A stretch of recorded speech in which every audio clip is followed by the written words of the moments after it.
ओम नमः शिवाय. श्री सद्गुरुनाथ महाराज की जय. परमपूज्य गुरुदेवता श्री कलावती माता की जय. आई कलावती देवी बाय राधिका जोशी ह्या आपल्या यूट्यूब चॅनलमध्ये मी आपणा सर्वांचं स्वागत करते.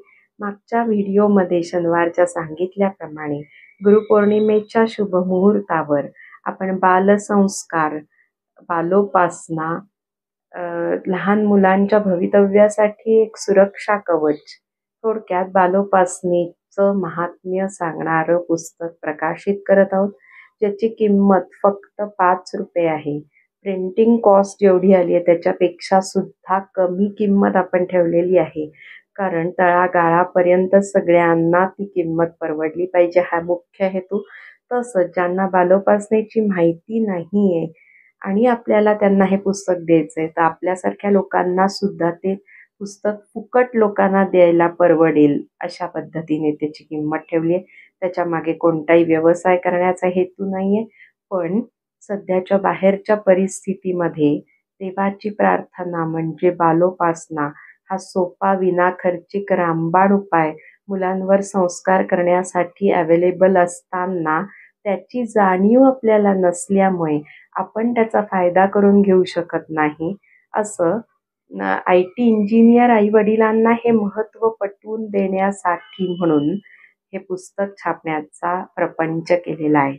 आता या पुस्तकामध्ये कव्हर झालेले पॉइंट्स आहेत. एक म्हणजे आपल्या सगळ्या शाखांमध्ये चालणारं बालोपासनेचं स्वरूप काय असतं, परमपूज्याईंनी ते स्वरूप असं का ठेवलंय, त्यामागे काय लॉजिक असेल, परमपूज्याईंनी बालोपासनेची निर्मिती करण्यामागचा उद्देश काय आहे, परमपूज्याई सगुण रूपात असतानाच बालोपासना वाचल्याने मुलांमध्ये काय बदल घडले, आत्ताचं शाळांमधलं वास्तव काय आहे, त्यामुळे बालोपासनेची किती प्रमाणात गरज आहे सध्याच्या पिढीला, लहानपणापासून देवदेव करण्याची गरज काय, तसंच बालोपासनेमुळे मुलांना आलेले अनुभव, असं थोडक्यात पण महत्त्वाचे पॉइंट्स हायलाईट करणारं पुस्तक आपण छापत आहोत. या पुस्तकाचे 2 फायदे होतील. एक म्हणजे ज्यांच्या घरी बालोपासनेची माहिती आहे पण त्याकडे दुर्लक्ष झालेलं असेल त्यांना परत ट्रिगर मिळेल.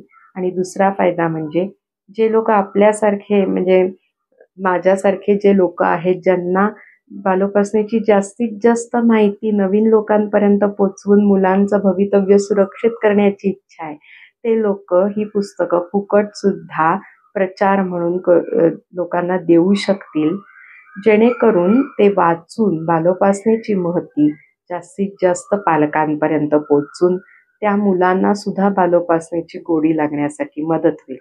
ज्या लोकांना प्रचार करायचा असतो कित्येक वेळेला काय सांगावं प्रचार करताना हे समजत नाही, त्यांच्यासाठी सुद्धा गाईड म्हणून हे पुस्तक फार उपयोगी ठरेल.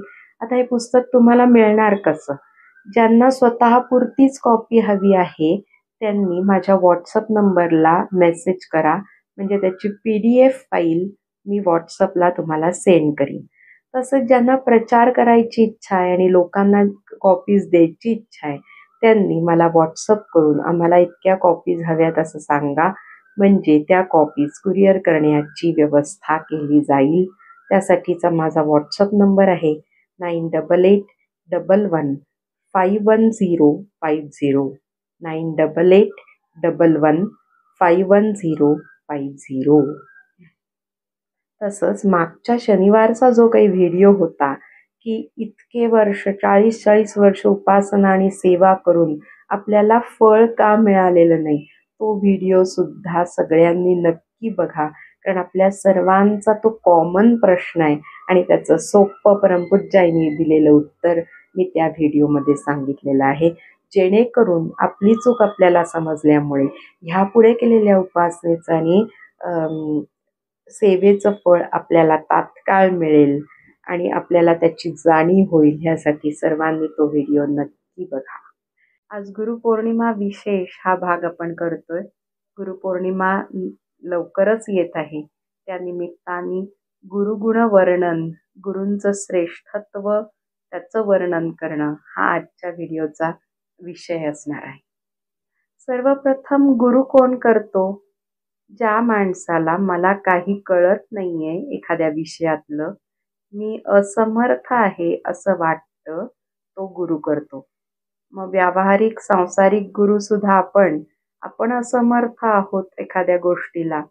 MBA झाली आहे मी समजा, तर मी MBA व्हायला असमर्थ आहे म्हणून मी गुरु केला. तसं ह्या भवसागरातून तरुण जाण्यासाठी 84 लक्ष योनींचा फेरा चुकवण्यासाठी मी असमर्थ आहे, मला त्यामधलं ज्ञान नाही, असं ज्याला वाटेल तोच गुरु करेल आणि तोच माणूस, ज्याला कळत नाही असं वाटेल तो शिष्य होईल. हा प्रथम पॉइंट.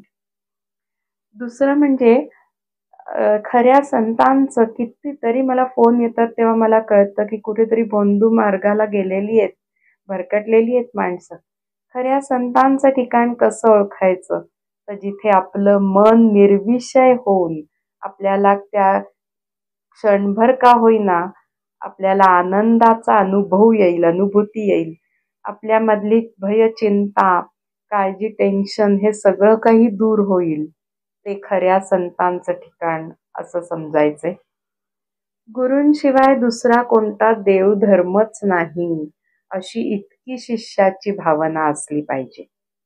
गुरु आज्ञा पालन म्हणजे खरा परमार्थ. गुरुशिवाय दुसरं दैवत नाही, दुसरा देवधर्म नाही. गुरु काशी रामेश्वर, गुरु गोकर्ण पंढरपूर, गुरु तीर्थाचे माहेर, गुरु तेग बाई, गुरु वाचुनी दैवत नाही. म्हणजे मी गुरु केलाय आणि 100 ठिकाणी देवधर्म करत फिरतीये, तो शिष्य समजायचा नाही.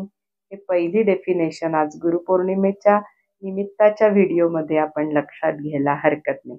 मग आपण सर्वांनी आत्मचिंतन करूया की आपण खरे शिष्य म्हणायला योग्य आहोत का. आता गुरूंचं श्रेष्ठत्व सांगताना कबीरजी म्हणतात, गुरु गोविंद दोनो खडे की सकू लागू पाय, बलहारी गुरुदेवने गोविंदी दिया बताय. म्हणजे समजा असा प्रसंग आला की आपले गुरु पण समोर आले आणि परमेश्वर सुद्धा समोर आला, तर कबीरजी म्हणतायत, ज्यांनी परमेश्वराची ओळख करून दिली त्या गुरूंना प्रथम वंदन करावं, इतका गुरु महिमा थोर आहे. म्हणजे देवापेक्षा गुरु श्रेष्ठ असं म्हटलं जातं आणि त्यासाठी कबीरजी हा दोहा सांगत आहे. आता सिंपल भाषेत गुरूंचं श्रेष्ठत्व सांगायचं आत्ताच्या यंग जनरेशनला, तर त्यांच्या भाषेत सांगते की समजा आपल्याला अमेरिकेला जायचं आहे, तर अमेरिकेला जाणाऱ्या प्रत्येक माणसाकडे जसा पासपोर्ट असणं आवश्यक आहे, पासपोर्ट शिवाय आपण अमेरिकेला पोहोचू शकत नाही पुढच्या प्रोसिजर्स करून, अगदी तसंच ज्यांना देवाची प्राप्ती करून घ्यायची, देवाकडून विशेष अशी देणगी म्हणजे कायमचं सुख समाधान मिळवायचं आहे, त्यांना गुरूंचं सर्टिफिकेट म्हणजे पासपोर्ट असल्याशिवाय देवाकडे एंट्री नाही. इतका गुरु महिमा थोर वर्णिलेला आहे. आता गुरूंचं कार्य काय? तर गुरु एकतर आपल्याला ह्या जन्माचा, हा मनुष्य जन्म मिळालाय त्याचं गोल काय आहे, म्हणजे ध्येय काय आहे. आपल्याला बघा सगळ्यांना आयुष्यात, आत्ताच्या पोरांना त्यांची गोल्स माहिती असतात, पण असे काही लोक असतात की ज्यांना काय गोल आहे, आपल्या आयुष्याचं काय ध्येय हे माहिती नाहीये. तर गुरु आपल्याला मनुष्य जन्माचं ध्येय काय आहे त्याची जाणीव करून देतो. गुरु आपल्याकडनं साधना करून घेतो. समजा कोणी हत्तीवर माऊतच नाहीये, तर तो हत्ती जसा उधळेल तसं आपल्याला जर एखादा गुरुमार्ग नसेल तर आपल्याकडनं साधना होणार नाही, म्हणून गुरूंचं महात्म्य आहे. गुरूंचं तिसरं कार्य आपण बघायला गेलं तर गुरु आपलं अंतःकरण शुद्ध करून देतो. कारण अंतःकरण शुद्ध झाल्याशिवाय देवाकडे जाता येत नाही. मग ते शुद्धीकरण सुद्धा गुरु करून देतो. देवाची ओळख, देवाचं ठिकाण, देवाला काय आवडतं, देव कशाने खुश होईल आणि आपल्याला कायमचं समाधान देईल, ह्याच्या सर्व खाणाखुणा हा आपल्याला गुरु करून देतो. देवाचं विस्मरण झालेलं आहे म्हणून आपण हे सगळं दुःख भोगत आहोत ह्याची जाणीव गुरु करून देतो आणि म्हणून गुरु श्रेष्ठ म्हटलं जातं. आपल्या आईने जेव्हा आपल्या वडिलांना हा तुमचा मुलगा, ही तुमची मुलगी अशी ओळख करून दिल्याने आपल्याला वडिलांचं सुख मिळालं. ज्यांना जन्मजातच वडिलांचं सुख मिळत नाही ते किती दुःखात असतात हे आपण आजूबाजूला बघतो.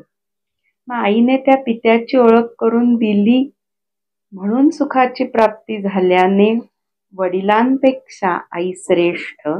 अगदी तसंच आपली गुरुमाऊली जगतपिता परमेश्वर त्याची आपल्याला ओळख करून देते आणि देवाला सुद्धा हा तुझा भक्त आहे अशी आपली ओळख करून दिल्याने आपल्याला देवाकडनं सुखाची प्राप्ती होते. म्हणून देवापेक्षा गुरु श्रेष्ठ म्हणले जातात.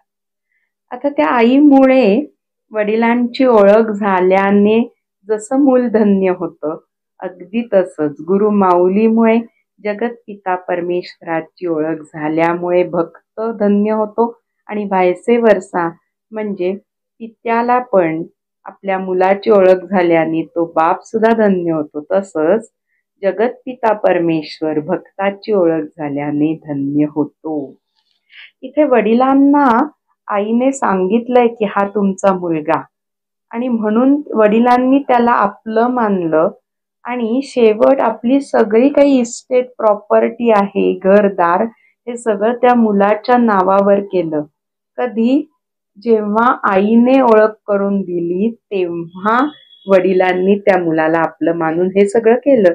अगदी तसंच गुरु माऊलीने जेव्हा त्या जगतपित्याला सांगितलं की हा तुझा खरा भक्त आहे तेव्हा त्या जगतपित्याने त्याच्यामध्ये आणि आपल्या भक्तामध्ये फरक ठेवला नाही. त्याला एकरूप करून घेतला. षड्गुण ऐश्वर्ययुक्त परमेश्वराने त्याची सगळी प्रॉपर्टी म्हणजे सुख समाधान असू दे किंवा ऐश्वर्य धनसंपत्ती हे सगळं काही त्या भक्ताला द्यायचं ठरवलं. पण जेव्हा गुरूंनी हा तुझा खरा भक्त आहे अशी परमेश्वराला आपली ओळख करून दिल्यावर त्या परमेश्वराने आपल्याला आपलं मानलं, आपलंसं केलं, एकरूप केलं आणि म्हणून गुरु श्रेष्ठ आणि त्यामुळे ते गुरु माऊली आहेत त्यांना आपण म्हणतो. आता गुरु सांगतील तेच साधन आपल्यासाठी प्रमाण पाहिजे. समजा एखादा मुलगा म्हणला की डॉक्टरकीची पुस्तकं वाचून मी डॉक्टर नक्की होईल, तर ते जसं इम्पॉसिबल अशक्य आहे त्याला डॉक्टर असलेलाच एखादा गुरुची आवश्यकता आहे. अगदी तसंच मी जर म्हणलं मी माझ्या मनाने वाटेल ते साधन करीन म्हणजे जप तप पारायण तर त्यात आपल्याला यश येणार नाही, त्यात आपल्याला देवाची प्राप्ती होऊ शकणार नाही.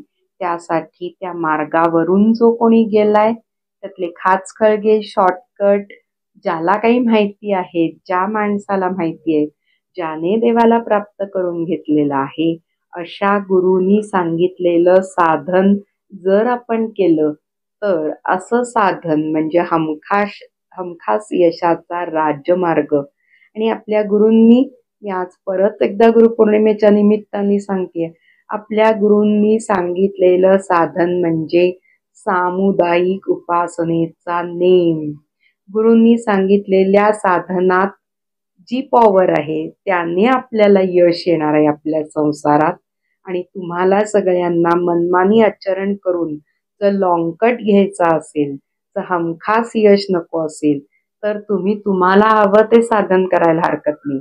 पण गुरूंनी सांगितलेल्या साधनाने हमखास यशाची प्राप्ती करून घ्यायची असेल तर परमपूज्य आई कलावती देवी आपल्या गुरूंनी आपल्याला सामुदायिक भजनाचा नेम हे साधन सांगितलेले ते साधन केल्यावर हमखास यश प्राप्त होणार आहे. हे आज मी गुरुपौर्णिमेच्या निमित्ताने परत तुम्हाला अतिशय कळकळून सांगू इच्छिते. आता मागच्या शनिवारच्या व्हिडिओचा विषय होता की शुद्ध पवित्र दुर्गुणांपासून मोकळं झाल्याशिवाय देव आपल्याला जवळ करत नाही. गुरुचं कार्याचा तिसरा पॉइंट आहे माझा की देवाजवळ शुद्ध होऊन जायचंय तर ते शुद्ध होऊन जायचं ह्याचं ज्ञान गुरु देतो आणि ते शुद्धीकरण सुद्धा गुरु करून देतो, म्हणून त्यांना माऊली असं म्हणतात.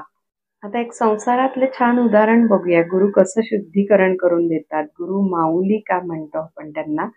समजा एखादं बाळ आहे आणि त्याचे वडील ऑफिसमधनं संध्याकाळी आल्यावर बाळाला फिरवून आणतो म्हणले, तेव्हा त्याची आई त्या वडिलांना त्या बाळाला छान तयार करून शिशू करून स्वच्छ करून देते. समजा आईने त्या बाळाला शीने माखलेलंच बाळ वडिलांच्या हातात दिलं तर ते वडील जसं त्या बाळाला हात लावणार नाहीत, ते म्हणतील पहिल्यांदा याला स्वच्छ करून दे.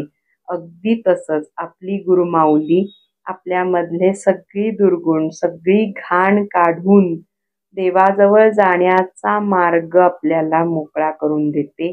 शुद्ध झाल्याशिवाय देव आपल्याकडे बघणार नाही आणि ती तयारी गुरुमाऊली आपल्याला करून देते. म्हणून गुरूंचं श्रेष्ठत्व कोटी सूरज शशी तारा करे प्रकाश मिल सारा बिना गुरु घोर अंधारा न प्रभु का रूप दर्शाई. इथे सांगितलंय की अगदी कोट्यावधी सूर्य चंद्र तारांगण यांनी प्रकाश द्यायचा ठरवला तरी सुद्धा आपल्या हृदयातला अंधकार ते अज्ञान आणि अज्ञान हे दुःखाला कारणीभूत आहे. त्यामुळे ते दुःख हे कोटी सूर्य चंद्र तारांगण यांच्या प्रकाशाने दूर होऊ शकत नाही. मग ते दुःख ते अज्ञान कधी दूर होऊ शकतं, ते फक्त गुरुबोधाने गुरूंनी सांगितलेल्या साधनाने नाहीच होऊ शकतं. इतका सद्गुरु महिमा अपरंपार आहे. आता गुरुपौर्णिमेला अशा गुरूंच्या स्थानी का जायचं हे आपण परत एकदा समजून घेऊ. मागच्या वर्षी सुद्धा मी सांगितलेलं आहे, पण परत सांगण्याचा हेतू त्याची रिव्हिजन झाली पाहिजे, ते डोक्यात गेलं पाहिजे, तसं आचरण घडलं पाहिजे. गुरुपौर्णिमेला अशा पवित्र गुरुस्थानी जायचं, कारण गुरु म्हणजे अतिशय महान पवित्र. त्यांनी त्या स्थानावर तपश्चर्या करून त्यांच्या अंगातली अपवित्रता घालवलेली असल्याने आपण त्या दिवशी त्यांच्या त्या स्थानाला जाऊन आपल्या अंगातली अपवित्रता घालवायची आहे, आपलं दुःख कमी करायचं आहे आणि म्हणून गुरुपौर्णिमेला गुरुस्थानी जायचं आहे. हा उद्देश ठेवून जो भक्त गुरुस्थानी जातो त्याला नक्की फळ मिळेल. पण आपण एक दरवर्षीचा नेम म्हणून अशा कल्पनेने इतके वर्ष गुरुपौर्णिमेला गुरुस्थानी जातोय, पण काय मिळवायचं ह्याची क्लॅरिटी नसल्यामुळे परत रिकाम्या हाती घरी येतोय. असं होऊ नये म्हणून उद्देश लक्षात ठेवून ह्या गुरुपौर्णिमेला 10 तारखेला गुरुवारी आपण सर्वांनी आपापल्या जवळच्या गुरुस्थानी जायचं करायचं आहे.